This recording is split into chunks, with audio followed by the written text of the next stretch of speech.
Assalamualaikum warahmatullahi wabarakatuh. Bertemu lagi dengan saya pada mata pelajaran Geografi paket C kelas 10 modul 4 unit 3. Pada kesempatan kali ini kita akan membahas kelanjutan dari pelajaran geografi kemarin dengan tema proses pembentukan tanah dan jenis tanah. Mari kita simak bersama materinya. Tanah adalah hasil proses alami yang berlangsung selama miliaran tahun.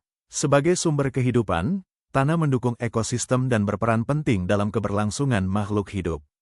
Memahami proses pembentukannya membantu kita menghargai warisan alam yang sangat berharga ini. Definisi tanah. Tanah adalah lapisan permukaan bumi yang mendukung kehidupan tumbuhan, terbentuk melalui proses alami yang kompleks. Tenaga eksogen seperti pelapukan, erosi, dan sedimentasi memengaruhi kualitas dan karakteristik tanah, menjadikannya sangat penting bagi ekosistem dan pertanian. Tahapan pembentukan tanah. Proses pembentukan tanah terjadi dalam 4 tahapan utama. Pertama, pelapukan batuan induk menjadi partikel kecil dan halus. Selanjutnya, perubahan fisika dan kimia mengubah partikel tersebut, membentuk struktur tanah yang subur dan mendukung kehidupan organisme di permukaan bumi.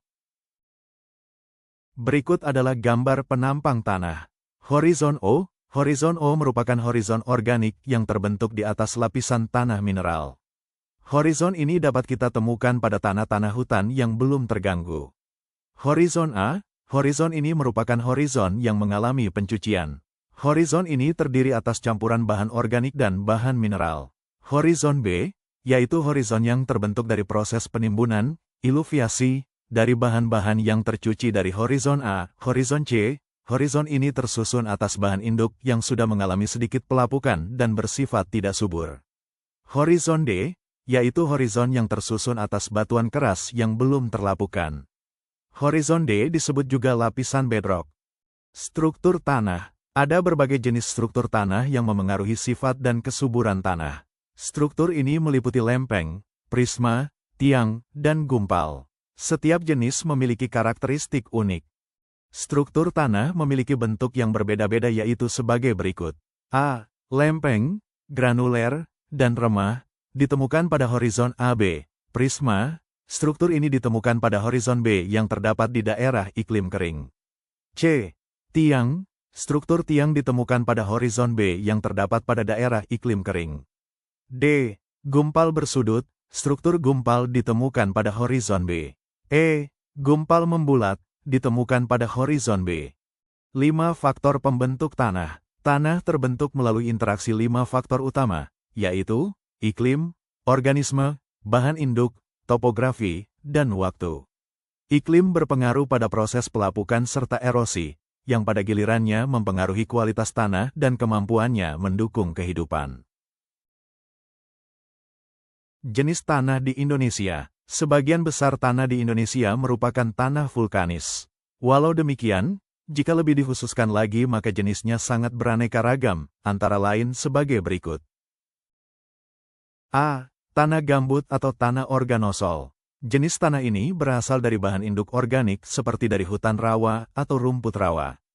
Tanah gambut mempunyai ciri dan sifat, yaitu tidak terjadi diferensiasi horizon secara jelas, ketebalan lebih dari 0,5 meter, warna coklat hingga kehitaman, tekstur debu lempung, tidak berstruktur, kandungan organik lebih dari 30%, umumnya bersifat sangat asam, kandungan unsur hara rendah.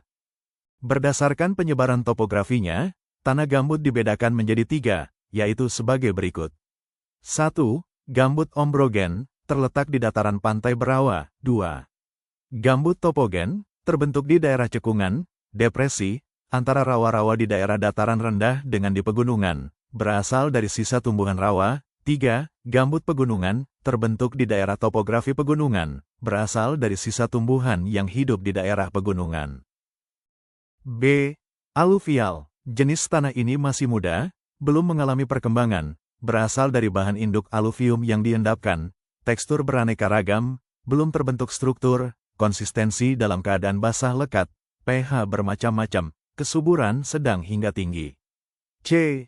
Regosol. Jenis tanah ini masih muda, belum mengalami diferensiasi horizon, tekstur pasir, struktur berbukit tunggal, konsistensi lepas-lepas, pH umumnya netral, kesuburan sedang, berasal dari bahan induk material vulkanik piroklastis atau pasir pantai.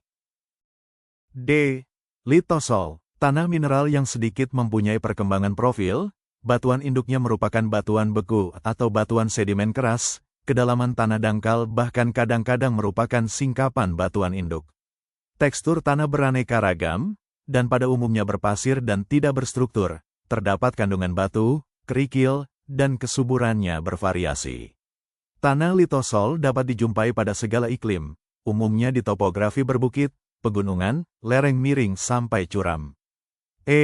Latosol, jenis tanah ini telah berkembang atau terjadi diferensiasi horizon, kedalamannya dalam, tekstur lempung, struktur remah hingga gumpal, konsistensi gembur hingga agak teguh, warna coklat merah hingga kuning, penyebarannya di daerah beriklim basah dengan curah hujan lebih dari 300 sampai 1000 cm. Berikut ini adalah tabel jenis tanah, karakteristik dan persebaran serta jenis tanaman yang sesuai untuk ditanam.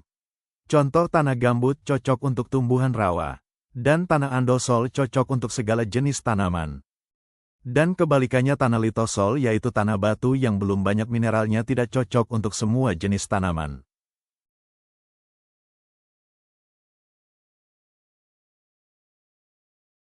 Konservasi tanah. Konservasi tanah adalah serangkaian strategi pengaturan untuk mencegah erosi tanah dari permukaan bumi atau terjadi perubahan secara kimiawi atau biologi akibat penggunaan yang berlebihan, salinisasi, pengasaman, atau akibat kontaminasi lainnya.